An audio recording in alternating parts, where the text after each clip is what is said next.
Panic at the Disco. I write sins, not tragedies. It'd be a real tragedy if you didn't hit that subscription button. Help out the channel. Lots of videos coming out. You don't want to miss it. Alright, now let's get into some of these details for this. Okay, so for starters, this is in a drop D tuning. So we just got our D, A, D, G, B, E. And this initial intro slash verse riff, you know, the plucked strings thing, converts pretty nicely here for guitar. And it's kind of like starts with an A minor into an A suspended second, no big deal. We're just going to be here at the 7s on the low D and the A. And we'll just pick that, hit a 10 on the middle D, come back and hit that 7A to a 9 middle D. All right, and these are all kind of like short, staccato, choppy notes.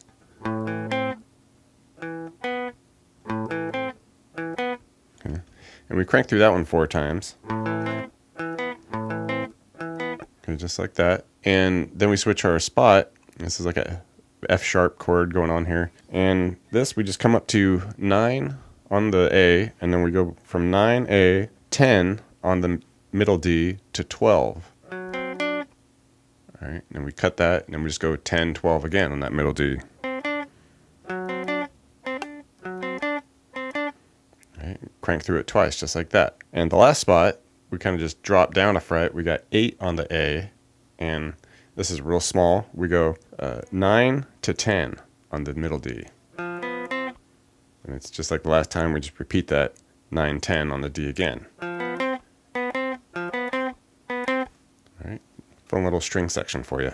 Okay, the chorus kicks in, and there's kind of 2 variations of the chorus that happen. The initial is that kind of punchy staccato, you know, with the little breaks in it and all that. Real fun to play. We'll start off here at like an A power chord at the 7s on the D, A, D, and we just do 1, 2, cut it. All right, and then just before the measure's out, 1, 2, 3, quickly. All right, shift to the next chord, down to the F at the 3s on the D, A, D, and with this we hit it 1, 2, cut it, and then 1, 2, 3 just before the measure's out. And from here, we come off to an open low D power chord, so the open D, A, D. Okay, we strum that, and then we come up to the mid-voiced voicing here of the D power chord at the 5, A, 7 on the D and G. And with this, we just kind of bounce right along on beat. 1, 2, 3, finish the measure, so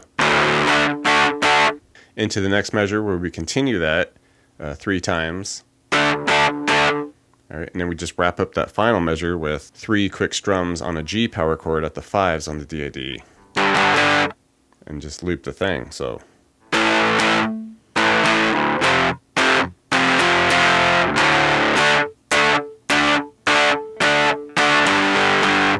All right, and the next part of the chorus, the second variation of it, it's, you know, the same chords, it's just we're just letting everything, you know, ring and get big. So, you know, we just hit our 7s, and we just can hit it twice and just let it ring through the measure.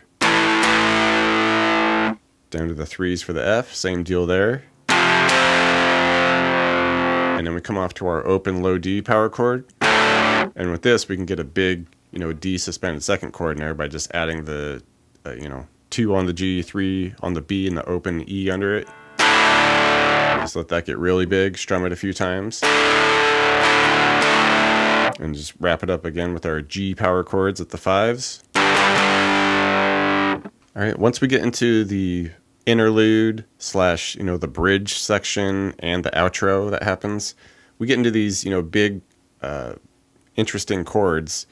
And there's a lot of stuff going on here, like the bass is kind of shifting around bass notes and, some strings doing stuff here and there. But overall, we'll have something like this where it's a lot of different F voicings happening here. So we can just bar the 3, and initially we'll add a 5 on the G and the B for, like a F7 suspended second. A lot of interesting chords. So just this shape here, and we're just strumming them, letting them ring big and full. And just before the second measures out, we'll come off the 5 of the B and make it a 3, so just a small little difference there. And it's just a 1 beat that leads us into the next chord, which is, barring all the 3s, and a 4 on the G.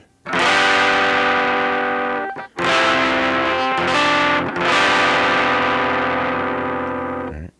And hold that for a couple measures, back to our original chord with the 5s on the G and the B, 3s all barred. Then we come down, and we want this 5 on the high E with the 5s on the G and B, so just 3s, then 5s for a beat there, and then come off to 3 on the B. Don't worry about the high E here, just really want to emphasize that 3 on the B. You can have the 5G, and just hold that for the remainder of the first interlude and the first part of the bridge and the first part of the outro. Okay, and the second part of the bridge, this doesn't happen at the end of the interlude, just at the after the first part of the bridge and the first part of the outro. We start with a similar chord there, the 3s with the 5 on the B and G. Alright, and before the second measure is out, come off to 3 on the B with the 4 on the G. All else are 3s. And then here, we just jump up to just a straight up C chord here. C power chord. You can even add the 5B for just a nice resolved chord there. A couple measures there, and then just finish on the barred 3s with the 4 on the G. And at the end of the bridge, that's 2 measures worth of that. But at the end of the outro, it just kind of keeps that chord going for another measure or two, like a good full 8 measures. Thanks for checking out the video, everybody. Like it, share it, leave a comment. It's always good to hear from you. Do me a favor and hit the subscription button. I put out a video pretty frequent, so you don't want to miss out on that. Check out the links in the description box below. I have really cool links for tablature books, all the gear I use, t-shirts, fun stuff like that. So thank you very much, and we'll see you next time.